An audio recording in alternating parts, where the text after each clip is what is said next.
everyone. Today I'm in conversation with Sarah Carriker, and she owns a local estate sale company here in Austin, Texas. And you're probably wondering, why did I bring Sarah to the conversation today?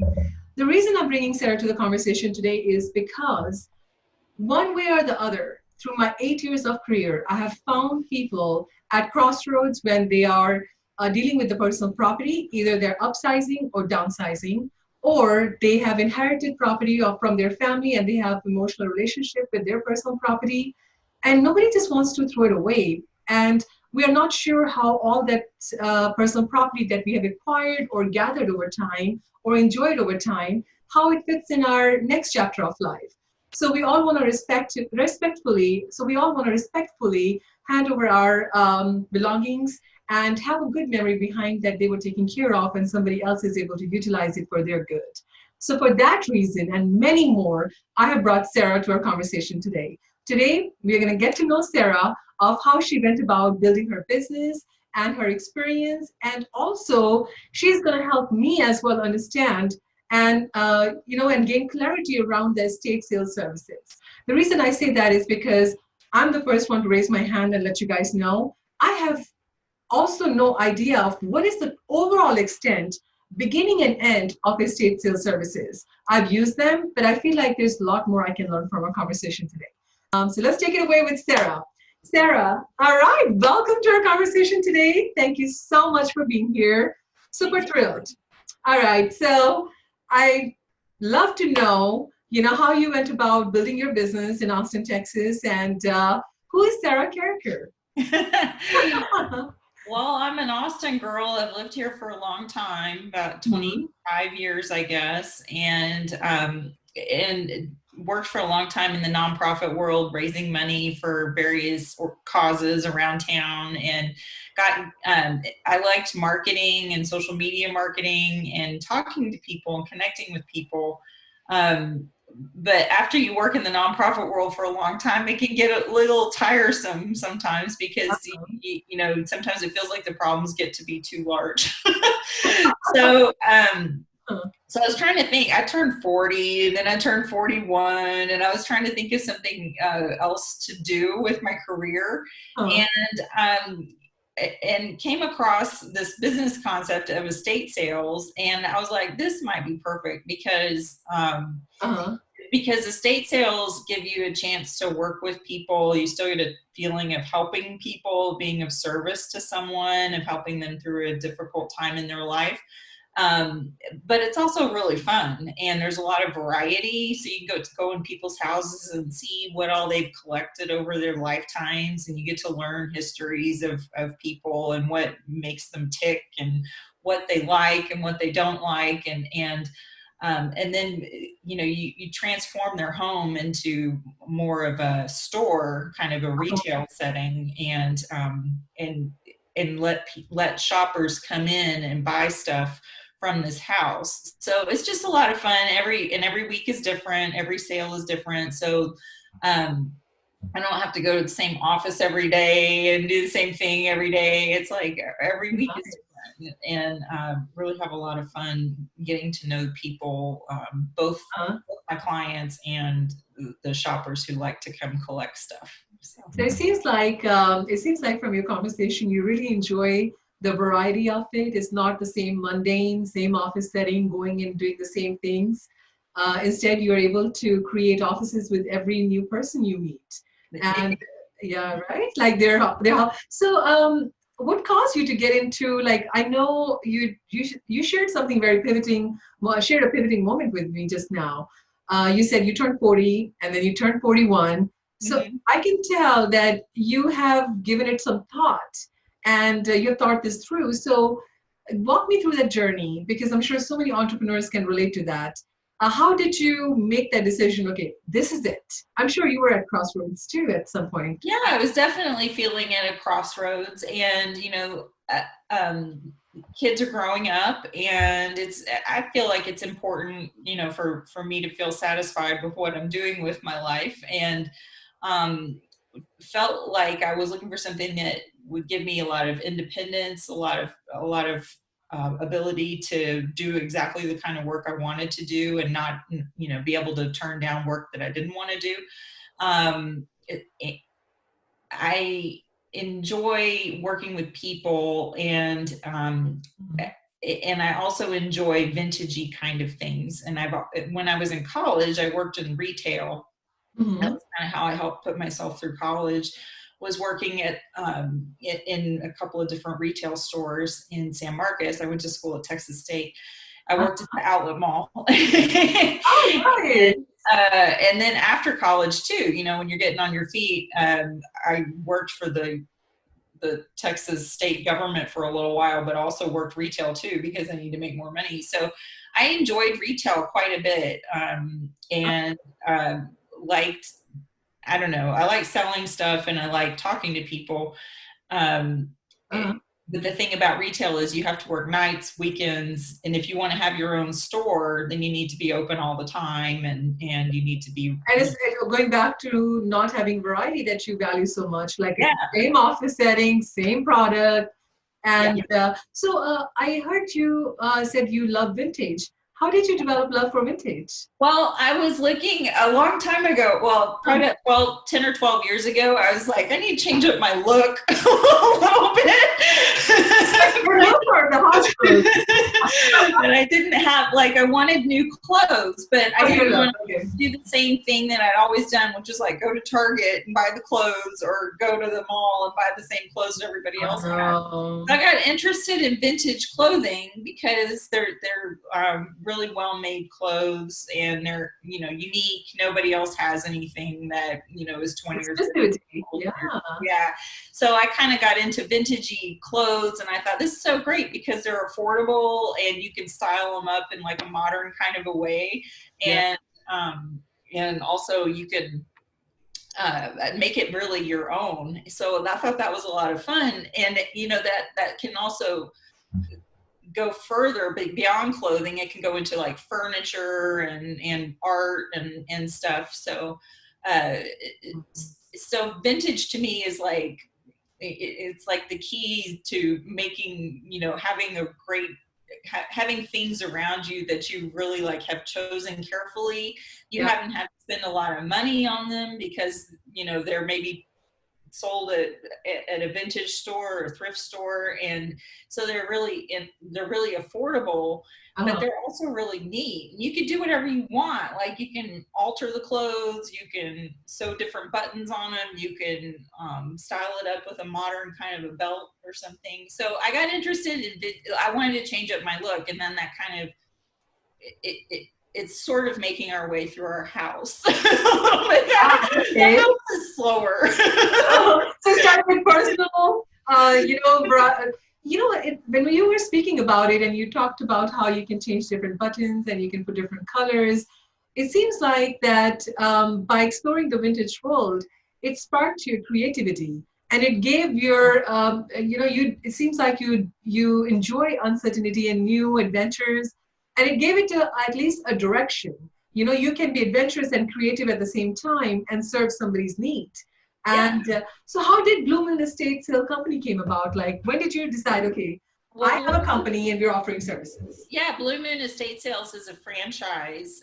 We are based in Raleigh, North Carolina. And when I was looking at, changing careers, I have a family member who is a franchise broker, and he was encouraging me to get into some kind of an industry that works with people who are aging, baby boomers and older, who, may need help staying at home or moving to a different place, or whatever kind of services they might need in order to make their lives better. So I was exploring different options, and I hadn't even thought of estate sales, but when I found it, I thought, oh, this might be perfect, because it does give me all these different components of being able to be of service to somebody, working with a population that I really enjoy, but also, not having to necessarily dive in and become a member of someone's family for many years. It's a short-term kind of a project-oriented business. And beyond that, something that we can do. I can do it from home. I can operate based out of my house. So that's very much more affordable than having to have a storefront or an office space.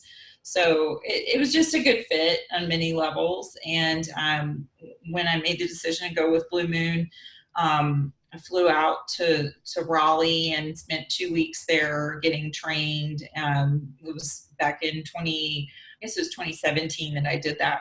Mm-hmm. And, just really was able to visit a lot of estate sales, learn a lot about how to run them right. And, it's funny, I never really thought of it, but that part of the country, the Carolinas and the Old South, they make all the really good furniture and all this really good American, like classic kind of furniture is all kind of headquartered out there. Yeah. So I learned much more about furniture than I ever knew before, and I'm still continuing to learn. There's a lot to learn. That's exciting. What a beautiful journey. So share with me, Sarah, if someone is looking for an estate sale company, what should they be asking? Like, what questions should they be asking? Like, how do we know that I now need a estate sale company to help me out with this? Yeah, I think you need it if you're looking at a house full of stuff and you're just like, what on earth do? I don't even know how to move forward at this point. If you say you're working with a family who's liquidating someone else's estate, they maybe had a family member who's moved to an assisted living facility or something, and they need to sell the house. We can come in after they've decided everything that they want to keep for the family. Then we can come in and get everything sold. So you don't need an estate sale company if you're just needing to sell a dining room set, or if you're just needing to sell a few things in the garage. It's more like if it's a whole house full of stuff and you've already, like the family has what they want to keep, and they know it's nice things. They want to see it continue to, be out in the world, to be a part of someone else's life, but they're finished. They can't, it's a big burden to go through all that stuff. So that's where an estate sale company can really be of help. Wow. And, of course, when we Google it, everything for Google shows up so many results now, right? Like, what questions should one be asking when they are saying, okay, Sarah, like, how do we distinguish a great estate sale company from another one? Yeah, some things that good questions to ask are, how do you market your estate sales? It's important to market in a variety of ways. It doesn't have to be anything expensive, but you do need, in order to get a good turnout at your estate sale, you need neighbors to come. Yep. You need connections, people who may have known the family, if the family is interested in helping, like put the word out that there's an estate sale happening. Yep. Signage is important. I used to run an ad in the newspaper every week for a sale, but I decided to stop doing that because I never really could see that people saw it. So I stopped doing that. But there are websites where we advertise. The primary one is called estatesales.net. Okay. And that's where anybody who regularly shops estate sales, they subscribe to that website and they get constant communication about what sales are coming up. So that's a great place to advertise. Plus, most estate sale companies, and we do this, they have their own email list where they reach out to their shoppers who've come periodically. And, we send a weekly e-newsletter, and people know where our estate sales are happening. And we have several thousand people on that list in the Austin area. We also have a texting list where anybody who'd rather get a text than an email, they can get a text message like the night before we open. Yeah. I saw your videos. You had a text banner that texts this number for an appointment time. Yeah. Yeah. That was when we were having an appointment sale. Yeah. So yeah, and then of course, social media, anything you can do to just put the word out. Usually estate sales kind of build on themselves. So, Uh-huh. neighbors will put it on next door, the people will come. Trickling effect. Uh-huh. There's a trickling Yeah. effect. Once they realize there's good stuff and it's a good price, then the word spreads quick. I love it. So now let's, for the people who don't know what services entail, right? People are like, well, I have bedroom furniture. I have some kitchen, utensils that are pretty expensive, or some dinnerware that is very exclusive. Like, I don't know what to do with all of this, right? So, in estate sale, what products are included and what are big no-nos, or is everything possible? We sell everything. Okay. The only things we really don't sell are food and alcohol, Even if and it's we aged don't. wine or aged. Sometimes the homeowners like you just take the wine, but you, usually they've gotten rid of the wine. By the time they made a decision, they had to take in that aged wine. Yeah, yeah. But we sell clothes and jewelry, and I don't normally sell, like, if there's clothes and drawers like t-shirts and underwear and stuff, we usually Yeah. just donate those or get rid of them. But pretty much everything else, any kind of decor, Uh-huh. all kinds. So I just wonder sometimes, Sarah, like, of course, we can have house full of stuff. And let's suppose we call you and you come in and you evaluate and you set up the date and time for the estate sale for us. And one of the benefit, guys, everybody listening out there, you can post it on Craigslist, you can post it on Facebook Marketplace. And I'm not saying we're against it, right? But we also have to remember we're welcoming some strangers out there, right? And opening our doors to people.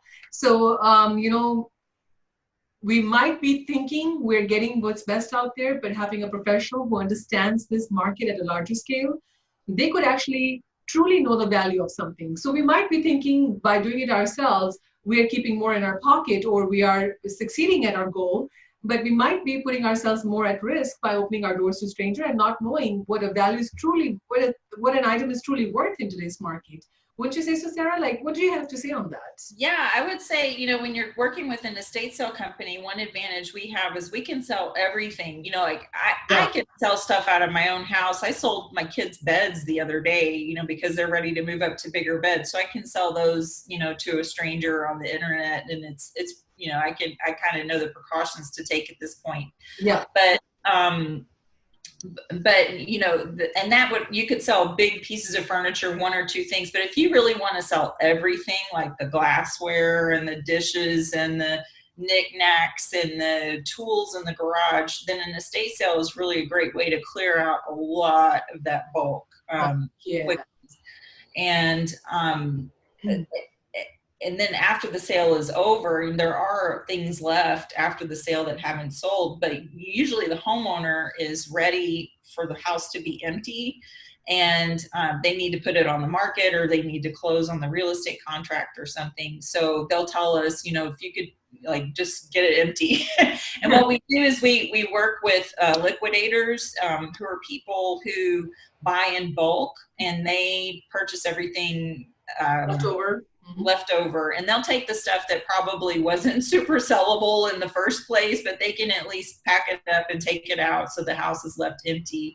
And that's one other advantage to trying to sell things yourself, because if you sell things yourself, you're still left with a lot of stuff to get rid of. And then you still have to figure out to go through the same decision making again, what do I throw in? And then emotional bridge is not covered there, because now you're still dealing with leftovers that you're like, should I hold on to this or should I let it go? Yes. And then what happens is people put it in storage or something, and then it's like never going to be seen again, The storage unit sometimes.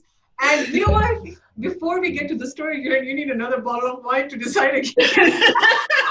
I know. I probably get at least 2 or 3 calls a day from people who they have stuff in storage and they don't know what to do with it because it's good stuff, but they can't do anything with it. And we can't have an estate sale in a storage unit.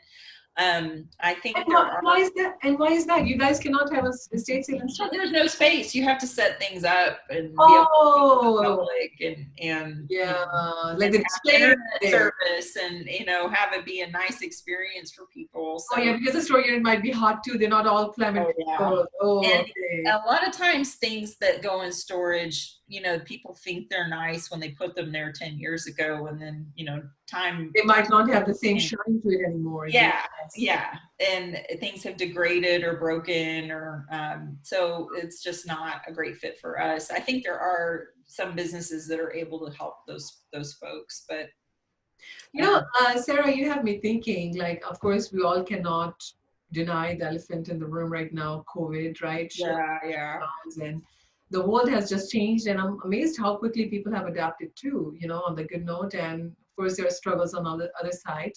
I'm very curious to know how, shutdown has impacted or created what kind of challenges you had, and how did you guys overcome it? And or were there any disruptions at all? I would Oh love to know yeah. your story and how are you going about it? We're very disrupted right now. We have I'm not currently scheduling estate sales because of the case numbers continuing to climb.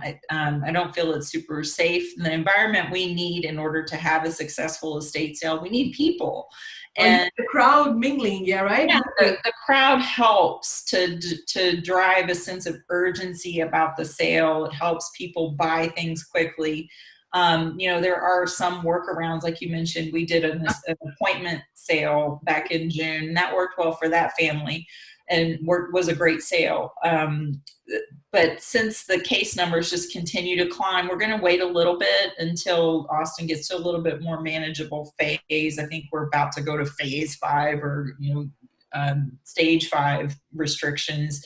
So, once we can get back down to maybe 3 or 2, it would be a little bit safer to have people, but beyond that, I mean, the demand for estate sales is somewhat diminished because people are slowing down their decisions, I think, about what they need to do with their stuff. It's the other higher priorities at the moment. So, So yeah. if somebody does have a pressing need, like, it has to be done, they're not local here, and it is valuable stuff, they don't want to just throw it away. How would they go about it?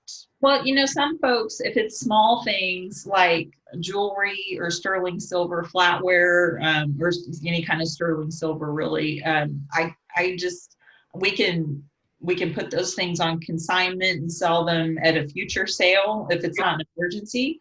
If it is an emergency, there are other options for selling nice things like consignment stores in Austin that are still operating. So I'm referring a lot of that business out to other folks in town who are able to serve the public a little differently. They can still be helped through your resources, and they can still. Yeah.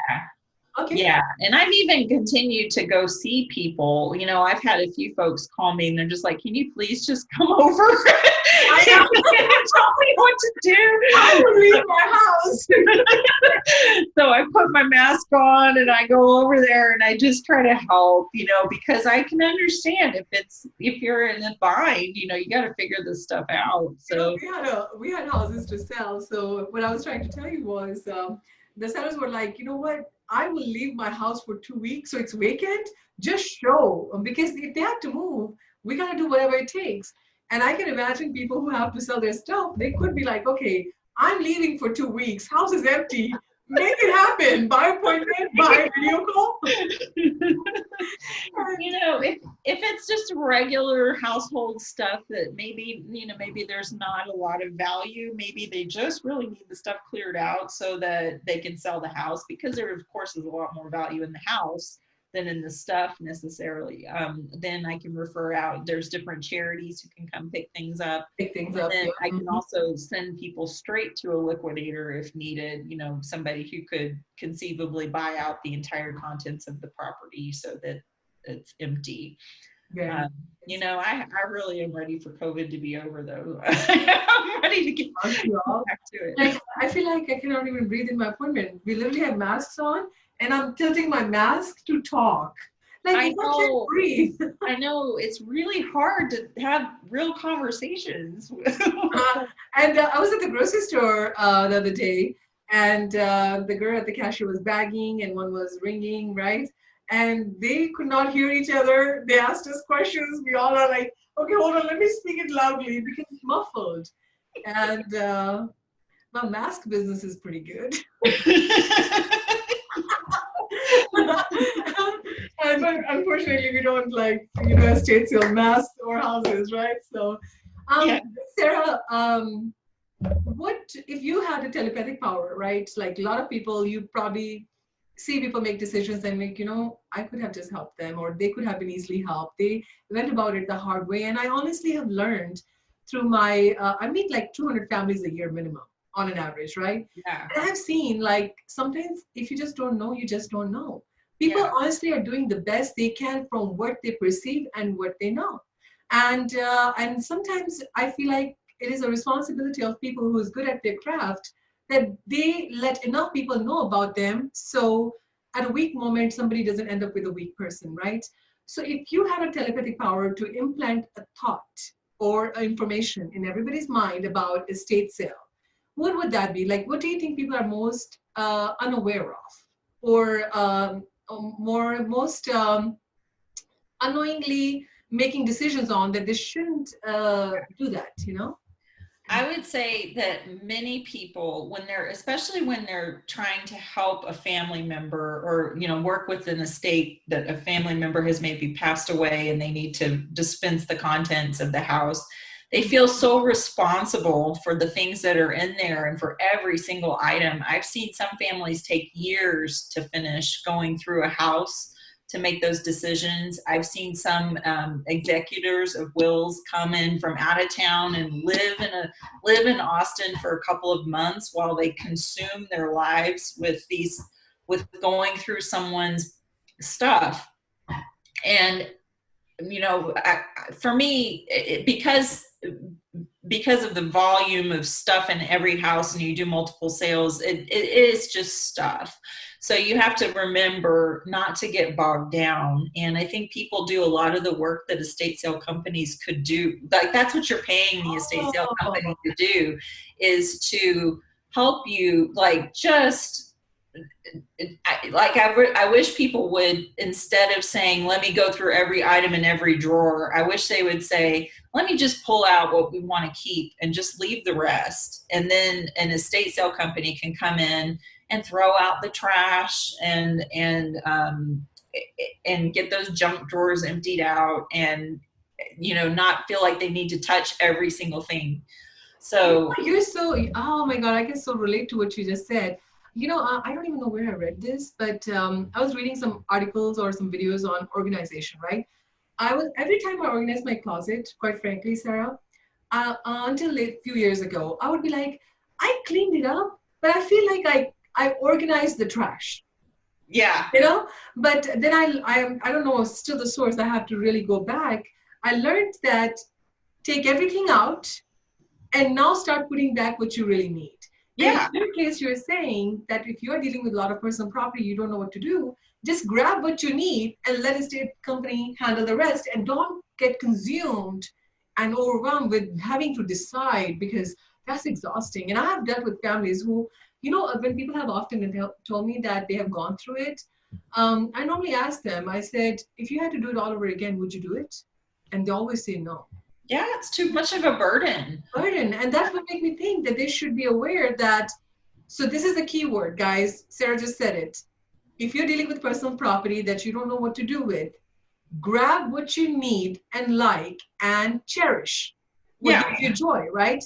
And leave rest to the estate sale company. Leave everything else to Sarah. You don't have to go through every drawer. I mean, that's what we do. So, while it's easier for us if everything's already, like all the trash is out and everything, it doesn't, you are paying for the service of having the estate sale company come in and get everything organized and deciding what is trash and deciding what is valuable or what is sellable. So just let us do our thing. And then the other piece, the other telepathic message is, we all kind of remember like expensive pieces of furniture we've invested in over our life. I remember buying this table or buying that, but we hang on to those numbers and they don't mean the same thing. So, you know, like we know, yeah, you have to think, okay, I use this item, I love this item, you know, now it's time to let it go, and we'll just let it sell for what the market demands, and not, you can't say, oh, I spent $7,000 on this, so you need to get $7,000 for it. Like, it's not. Very hard we can. You take a brand new car out of the parking lot and you can't even come back and sell it for the same price. You know, personal property is utilized for a long time. Yeah, and we see it differently. When it's in our own house, we don't see the scratches and, you know, damage and wear and tear. We just don't see it. And no, we see it's just normal, you know? Yeah.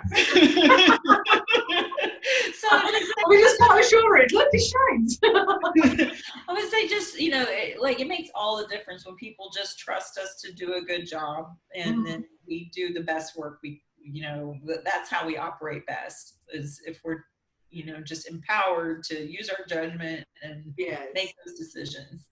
Love it. So Sarah, I can't help but highlight the fact that you're in business for yourself. You know, you are entrepreneur, and being an entrepreneur myself and a businesswoman myself, I understand the balance it takes to, how about this, a controlled chaos that we have around us between family, kids, and something is always happening. So I'm sure at times, tell me if your family gets pulled into the business. Hey, I need to help you. So sometimes, you know, you get pulled into their world. So how do you counterbalance it? Share some cool stories that you feel like people would love knowing. Well, you know, I think this has been a great experience for our whole family. I've got my husband and I, you know, he does a lot of the logistical work of the estate sales. Like, he likes figuring out how to get it all set up, how to make the broken electronics work again, how to, you know, how to finding unusual items and researching them. You know, he loves to do that kind of thing. And then my kids are teenagers, and so they've worked for us, you know, ever since day one, and it's been really good for them because they're learning how to be good customer service workers, you know, people skills. Yeah, how to talk to people and help people, and how to speak up. You know, they're boys, so they mumble a little bit, like how to speak up a little bit. So people. How old are they, Sarah? Well, my oldest just turned 18, and then my youngest is 15. Very nice. So they're growing up. They're getting, like, you're gonna get that strong muscle health too very soon. Exactly. They work our sales, and they carry furniture out to people's cars, and they, you know, they really help, like, make it so it's a nice experience for our shoppers. It gives me so much joy to know another, you know, a business entrepreneur, a businesswoman like you, who I can certainly tell that you're doing it with ease of heart. Like, I can tell that you're not like, you're giving me this impression that you understand what's important in this transaction, and you're willing to do whatever it takes.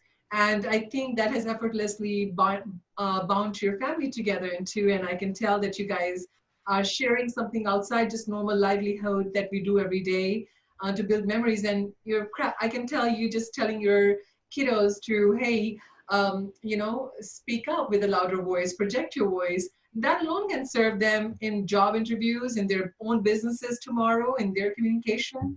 So I applaud you for making it a family effort and having fun with it. Yeah. Thank you. I don't think I could have done it without the support of the family. And I've, you know, I mean, like, done it. Like, we're still doing it, and hope to get real busy again, and when things can kind of open back up. But yeah, it's amazing to have the support of your family, and it gives us something all to work on together, in stories to tell. And I think they're learning a lot. Like, my little one, he started like people give him, like, my in-laws give him their old computers that are broken down, and he'll kind of fix them up and sell them on eBay. And that's like a skill that he's developed because of the estate sale business, you know, working, like, reselling, learning about how to make things so that they're marketable. Yeah, And yeah, and understanding the consumer too. They're yeah, understanding how it all works and what people value, what they don't. Which is, I honestly have learned. I'm in my 30s now, and I have learned. It's funny how we just say we're in 30s. But, I'm learning. I love it. Connected. So I'm in my 30s now, and I honestly completely forgot what I was gonna say. I'm learning. I'm learning that for me to understand and get the most out of my life, I must understand what is it that others want out of their life. And just making that happen for others is allowing me to receive what I want. So I think, your service in some ways portraying that you're helping people make a decision on something that they're emotionally bound with. And in some cases, they're super grateful that they got it done in a timely manner because being a real estate professional, I will share, Sarah, that there are so many families I meet who are losing so much money every single day by holding on to the property and not able to move it because they have estate sale to handle. Okay. And most of the vacant properties, and this is something maybe you want your people to know, um, if the person who has inherited the property is not occupying the property and property is vacant, the insurance company would not insure it within 30 days of that transfer happening. Oh, I did not know that. Yep, vacant properties, like if they don't, and only very handful of insurances out there, and we have some good companies who we can recommend, only they will insure vacant houses because they can be vandalized. They are more prone to having some issues and not attended to. So insurance companies, and it's very expensive to get that kind of insurance. So the person who's inheriting the property is unknowingly taking upon a bigger risk that they might not be aware of. Yeah, that's a huge risk. That's a huge risk, yeah. So now on the closing note, Sarah, any cool, fun stories you want to share? Yeah, I was trying to think of stuff. The last few estate sales, well, the last one we had a bunch of wall art to sell. And what's like a lot of times people have huge things in their house, and we're like, how are we going to sell this? It's so big. Or like, we had one where there was a trampoline in the backyard. We're like, who's going to buy a trampoline? We'll see.